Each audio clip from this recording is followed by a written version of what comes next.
তুমি কোনোদিন বাচ্চার বাবা হতে পারবে না। আগে পাম দিতেছো না, যাতে সকালের রান্নাটা প্রতিদিন মা করে দেয়। তুমি সব সময় না আমার মাঝখানে একটা প্যাচ লাগানোর চেষ্টা করো। আর একটা বাচ্চা কাচ্চা নিয়ে আয়। আমার বুঝি নাতি নাতনি দেখার শখ হয় না, আর বিয়ের তো 5 বছর হয়েই গেছে। ঘরের মধ্যে একটা টুকটুক করে হাঁটবো, দাদি দাদি করে ডাকবো। তোমার যদি এত দাদি ডাক শুনতে ইচ্ছা করে, ভয়েস রেকর্ডারে দাদি বলে রেকর্ড করে রাখবা। যখনই শুনতে ইচ্ছা করবে 1000 বার করে শুনবা, প্রবলেম সলভড। ইয়ার কি মারতেছিস আমার সাথে? আমি সিরিয়াসলি বলতেছি। কি উল্টাপাল্টা কথা বলতেছিস? আমি অন্যায় আবদার কি করলাম? হ্যাঁ, দাদি হওয়ার শখ বুঝি আমার জাগে না? আমার ইচ্ছা হয় না? মা, তুমি অলরেডি 2 বার দাদি হয়ে গেছো। আমার 2 কাজিনের ছেলে মেয়ে হয়েছে। একটা মানুষ কয়বার দাদি হইতে চায়? আরে আমি তোর বাচ্চার দাদি হইতে চাই। একটা টপিক নিয়ে কয়েকদিন পর পর তুমি কথা উঠাও, বিরক্ত লাগে। মা, আমরা যে একটু ভালো আছি, সুখে আছি, এটা তোমার ভালো লাগতেছে না? তোমার কি কোনো সমস্যা? ও ভাত আম্মা, এসব কি বলতেছেন আপনি?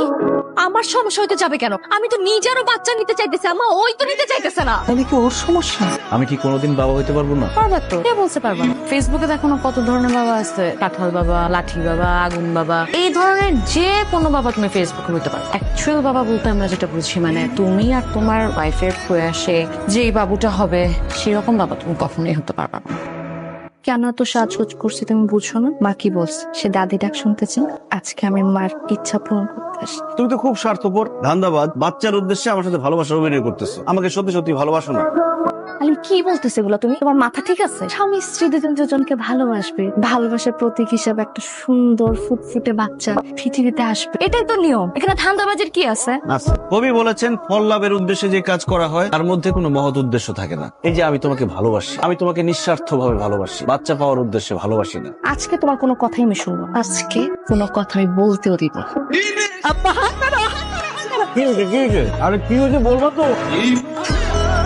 কি হয়েছে বলো না? মিষ্টি তুমি খা। আমার মুখে মিষ্টি দেখে সব লাগে মিষ্টি। কি হয়েছে সেটা বলবো না? মা বলেন না, এসব কথা বলতে তুমি বলো। আমাকে শুনলে সে খবরটা খুশি হয়ে যাবে, বলে না না না বৌমা, তোমার কথা তুমি বলো। আমার না আপনার বলতাম, আমি বলতে পারতেছি না, আপনি বল। বল। আরে কি শুরু? একজন বলো আমাকে। আচ্ছা ঠিক আছে ঠিক আছে, আমি বলতেছি। মাথা গরম করিস না, আমি বলতেছি। আমি পারবো না, আমি তুমি বলবো। ড্রেসটা কেমন খারাপ লাগে না? তুমি বলো। আমি কিভাবে বলি আলিম, আমার তো লজ্জা লাগতেছে। তাহলে থাক, বলতে হবে। না না বলবো তো। আমার কিন্তু আমি চলে যাবো কেন? না না না জানো, আচ্ছা কোন কোন বলতেছি তুমি? তুমি বাবা হইতেছে, আমি প্রেগন্যান্ট।